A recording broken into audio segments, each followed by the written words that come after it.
Hello and welcome to Absolutely Not. Thank y'all so much for being here.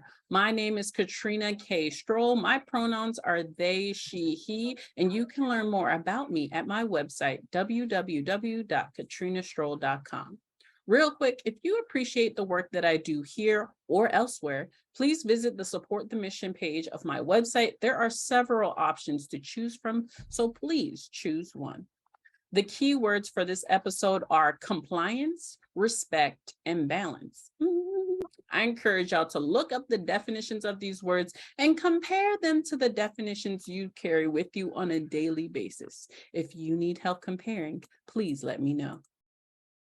This episode is sponsored by Headspace. Headspace has one mission: to improve the health and happiness of the world through meditation, sleep, stress, and mindfulness.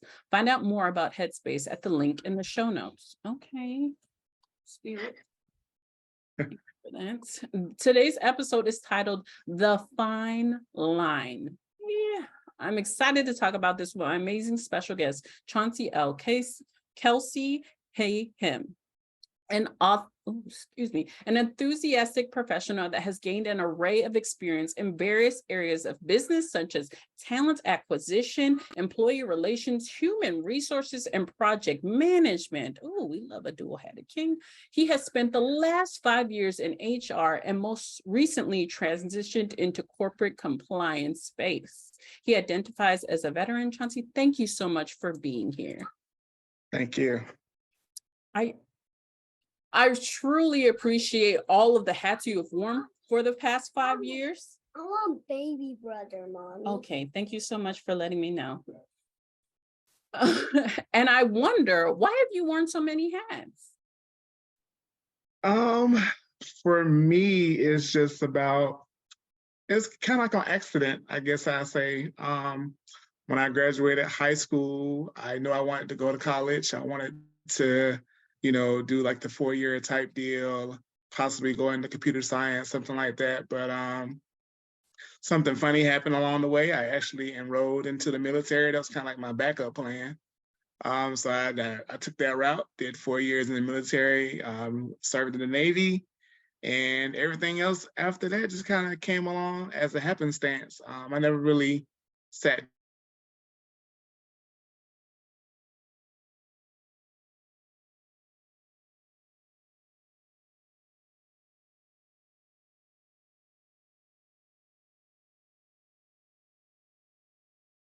Oh, I still see you, Amber, so that, okay.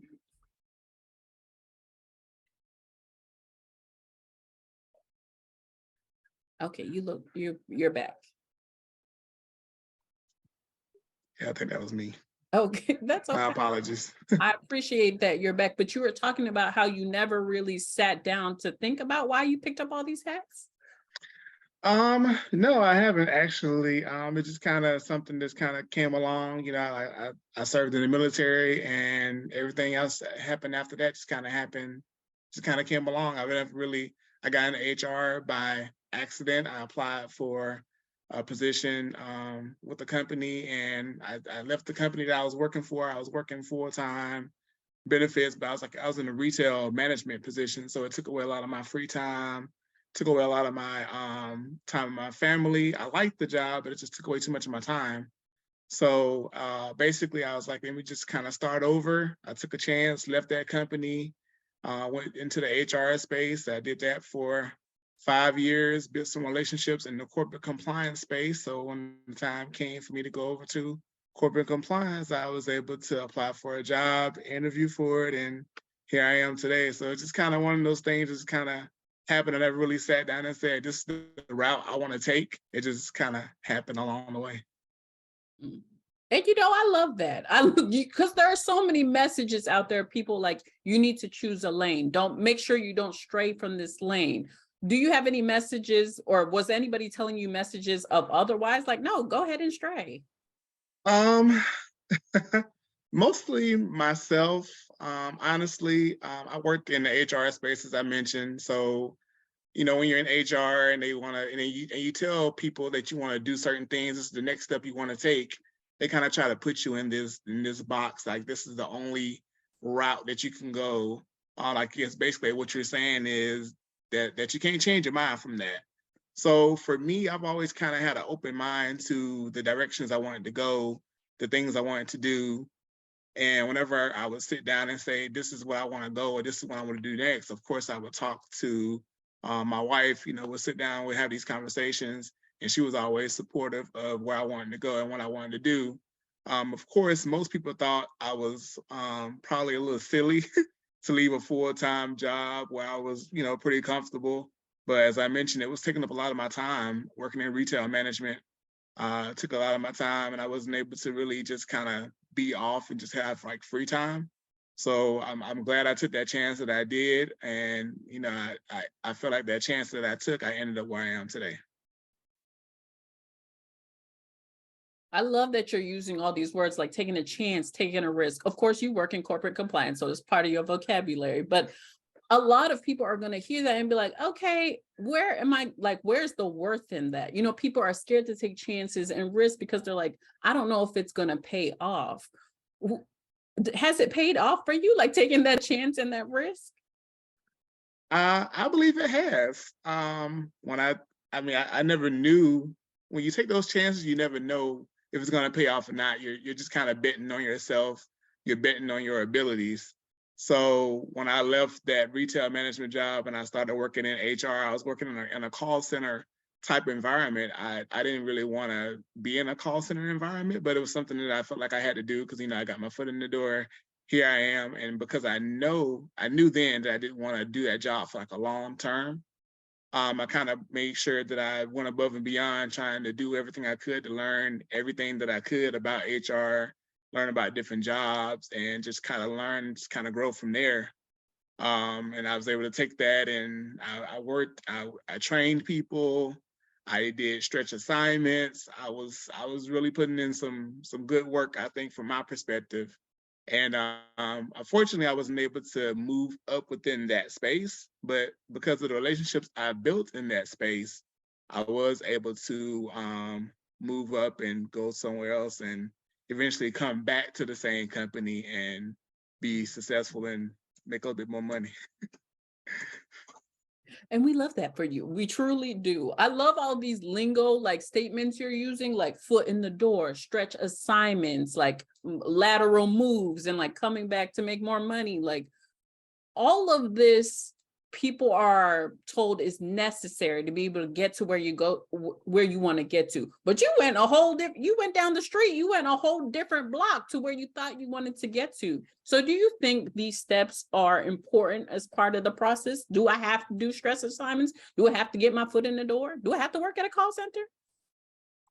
I don't think it's important. I think for every person it depends on what they want to do. My route was totally different than most people that you'll probably come across. Most people I've talked to, they always say, oh, I kind of went into HR, human resources. I got into it on accident. That's been my experience with most people, and they stay in that realm, and some of those people have been successful staying in that realm, and that's, definitely kudos to them. For me, I probably took a little bit longer route to get into HR, and then of course they finally get into the side of the business that I'm in now. So I think it's just kind of finding your own way, just kind of building your own path and finding out how you're going to get there from where you are now.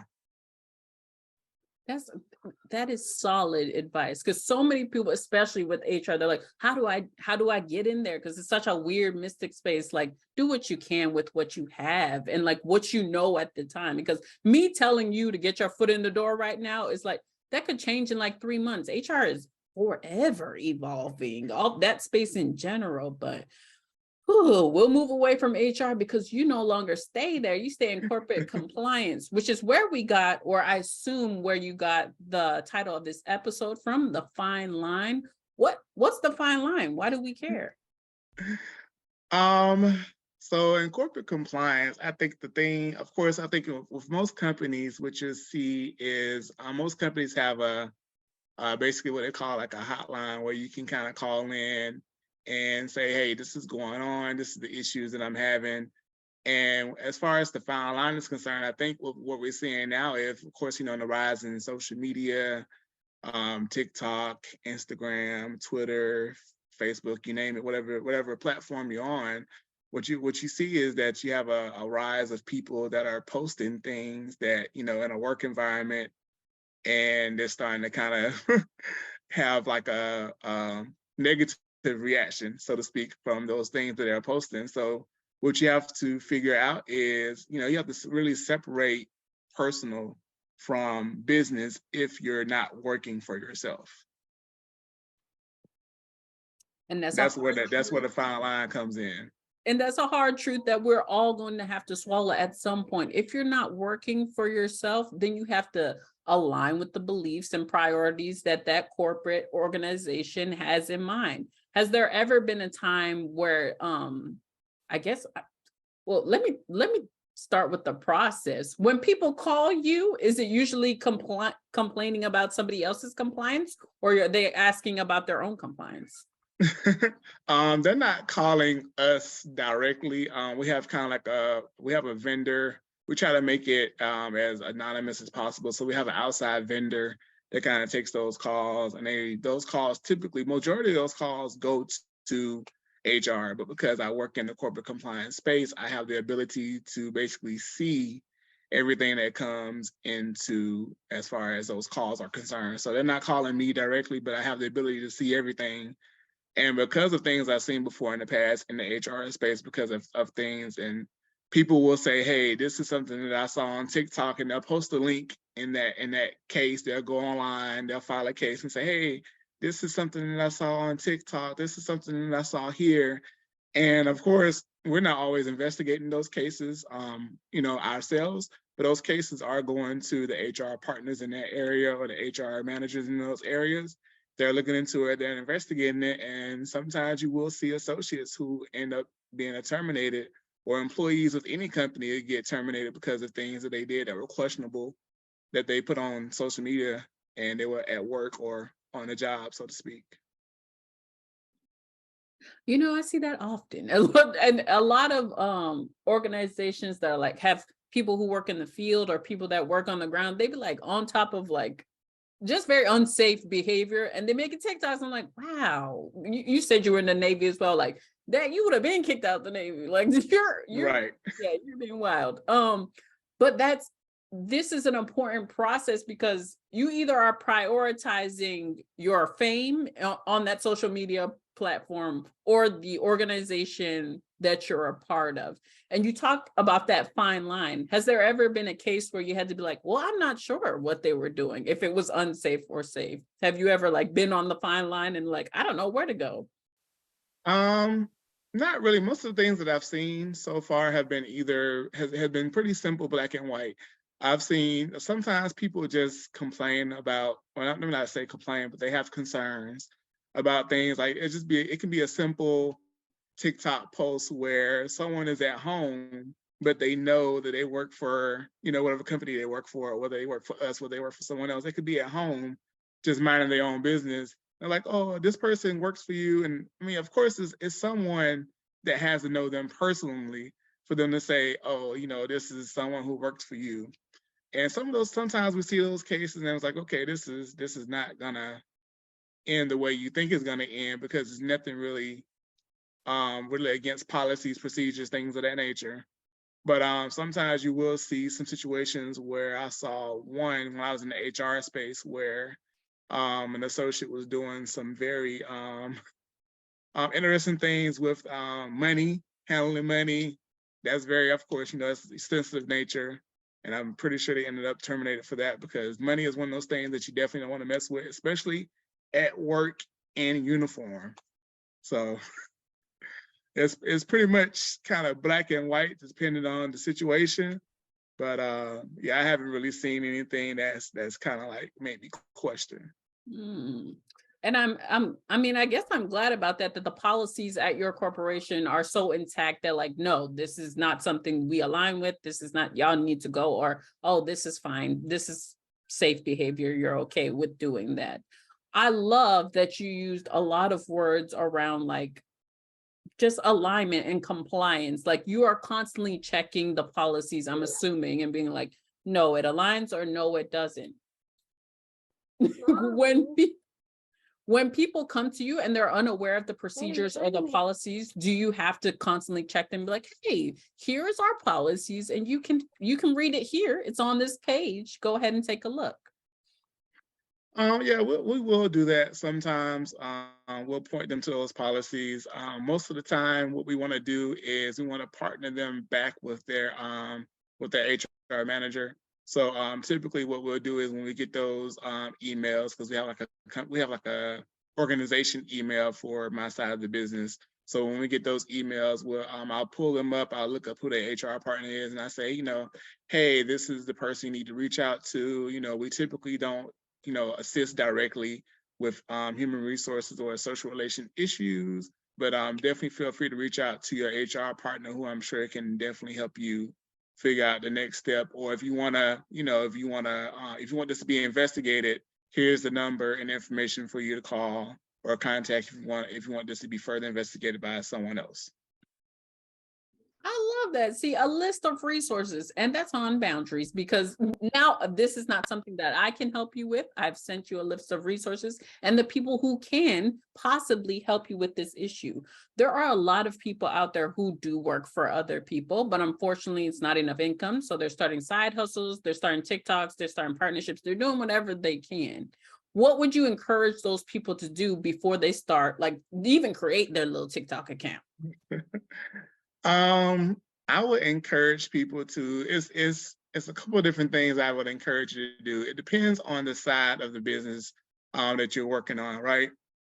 I'm not sure if I think most people are probably familiar with this, but there was recently TikTok where there was some nurses here in Georgia, here in Atlanta. They clearly were in uniform, clearly at work. And at first I was like, okay, I didn't really understand how they ended up being terminated from their job. But what I actually found out was that you had patients that could directly relate those people to some situations that they had in the hospitals. I don't want to get too much into that, but what you want to do is you want to think about what business you work in. If it's healthcare, if it's retail, you definitely want to think about that. You want to try to figure out, okay, if I post something, I want to make sure that I'm off the clock. I want to make sure I'm not in uniform, that I'm minding my own business, I'm at home, I'm outside, whatever the case may be. You definitely don't want to post things where you're clearly in an office environment, where you're clearly in uniform, that has like company logos, anything that you can question from like a company perspective. You definitely want to be mindful of that. That would be my biggest piece of advice, because there's nothing wrong with being a creator. There's nothing wrong with creating that content. It's nothing wrong. I would say personally, there's nothing wrong with having those side hustles, just as long as you separate your personal from your work. And this is not to say that you can't raise your concerns or ask about the policies that are in place at your organization or other things, but we just don't want you to get fired. We just truly do not want you to get fired, and to be as safe as possible while you're creating that content. There's an amazing content creator I know on TikTok. He's a nurse. He's like a full-time nurse, and he still will not record like at the hospital. All of his is like in his closet at home. Like he just be recording in regular schmegular scrubs in his closet at home. I'm like, and there's probably a reason for that. So you can do whatever you want at your house, not at work. And I know that sounds tiresome, but we have the brains here to tell you why. Exactly. And quick fun fact, like even though, for example, for this interview, I already knew going into this interview, I was like, well, let me talk to my leadership. Let me just kind of give them a heads up. Hey, I'm doing this podcast. I'm not speaking on behalf of the company, but I'm doing this podcast. It's gonna probably be shared on various platforms, but I'm not speaking on behalf of the company, and I'm not really speaking directly on behalf of our organization. But this is what I'm going to be doing. So. Yeah, so I love this. Is an amazing example, because either way, just ask or just let people know. Then in the beginning, they'll be like, oh no, we won't allow you to do that. Like, great, I can either continue to work here and be sad that I can't create content for my own platforms, or I can be like, okay, this is my 2 weeks. Like I can't continue to do, I have to make content. Like I have to get my voice out there. These are decisions you can make proactively instead of reactively and get fired like 2 days after you post that TikTok. That would be really sad. We want you to stay there as long as you're capable of. Thank you so much for sharing all of this. You have shared so much information in this short time, and I truly appreciate it. The last thing I'd love to ask you, I kind of want to wrap it around the fine line. To the people who are thinking about maybe taking hold of their career and saying like, no, I don't want to get my foot in the door. I don't want to do weird things. I want to go wherever I want to go in the industry that I'm a part of. What would be the top 3 tips you would share with them about making and creating their own path and finding their own fine line, I guess? It's gonna probably sound a little generic. I would say definitely build relationships.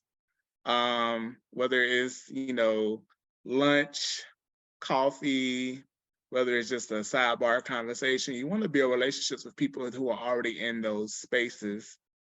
I would not be where I am today if I didn't build the relationships that I built over time. I've been able to use those relationships and come into the space that I'm in now in corporate compliance. And I've been able to, I've also had jobs where I didn't have any relationships at all, and I just happened to apply for it. I interviewed and I got the job. So it sounds generic and it doesn't always work, but I think it's more beneficial to you to have those relationships than not to have those relationships. So that would be my number 1 tip is build relationships with people and kind of go from there. Second tip I would have is to kind of work on, if you're working for a company and you want to go into a particular space, see if you can do a stretch assignment.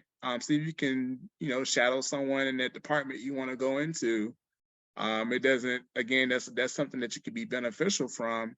Doesn't always work out for you, but I think it can definitely turn into your benefit if you play your cards right, you build relationships, and you do those stretch assignments. I was able to work with corporate compliance when I was in the HR space before I was even part of the team. And even now, still to this day, I'm still, building those relationships with people in other spaces. And I'm like, hey, I'm not really sure if this is what I want to do, but I would love to come sit with you one day and kind of see, how you, what's a day in your life like?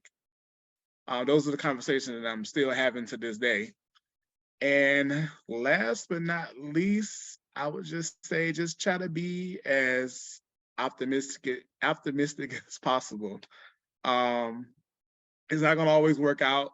You can build all the relationships, you can do all the stretch assignments, but at the end of the day, you can possibly interview, you can possibly apply for the job, and you won't get it for whatever reason you didn't get the job. And at the end of the day, it's not going to always work out for your favor. So that's why you have to try to be as optimistic as possible. Try to do things that are like get your mind off of your whole application process, out of your whole, just kind of get your mind off of it. Just kind of go back to the drawing board. Do whatever you need to do to kind of maintain your insanity while you're going through that process, while you're going through those positions, whatever self-care looks like for you while you're going through that. I encourage you to take the time to do that and start back over and build those relationships and do those stretch assignments all over again. But those would be my top 3 tips that I would give. I love these tips because they're real. And I love that you say build relationships instead of networking. Networking sounds so scary and yucky, but you're like, just go get coffee. Like, just go to lunch, go sit in the break room and be like, hey, what do y'all do? Just do simple things like that. And those small relationships will build over time. You don't have to be weird. Like, I hate networking. But yeah, thank you so much for breaking it down and making it so simple.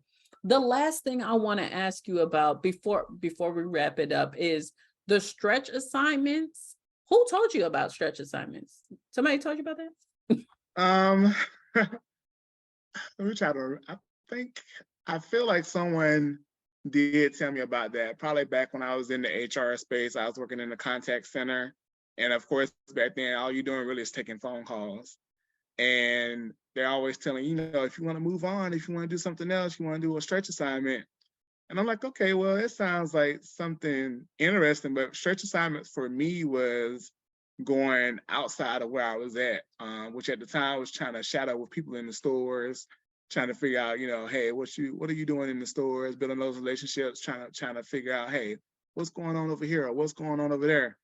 So I've always been the type of person where when someone first introduced that word to me, I was like, well, okay, I see where you're going with it, but let me take it a step further and see how far I can build this relationship. So I was building relationships with people in payroll, with benefits, corporate compliance. I was trying to reach out to everyone across the organization, as many people as I could across the organization, because I really wanted to learn as much as I could about those jobs, about those positions, about those people in general. It's not always about learning about what they do, but also learning about people and getting to know people in general. What I love about everything you have shared today is even those people have shared things with you, you made it your own. Like you very much like, that's very cute. I'm going to do this the way I want to do it. And I'm still going to take all the advice that you're giving me, the information, and I appreciate it. And I'll build this relationship, but I'm going to do it the way I want to do it because I have a family. I have a wife that I have to talk to. I can't possibly spread myself thin, and I will not spread myself thin just to make it the way that y'all made it. I will make it my own way. I love that so much. And I hope it encourages people who listen to this to do the same. Take what you can, build what you can, but do it your own way. Ooh, I love it. I do not miss HR, but this kind of makes me miss it a little bit, just a little bit. Just a Are there little. any last minute sprinkles you'd like to share with the audience before we go today? No, that's it. To everybody who's listening to this, Chauncey is an amazing individual that I found on LinkedIn. His information will be in the show notes when this is published. So keep setting those boundaries and saying absolutely not to everything unaligned. We will see you next time. Bye.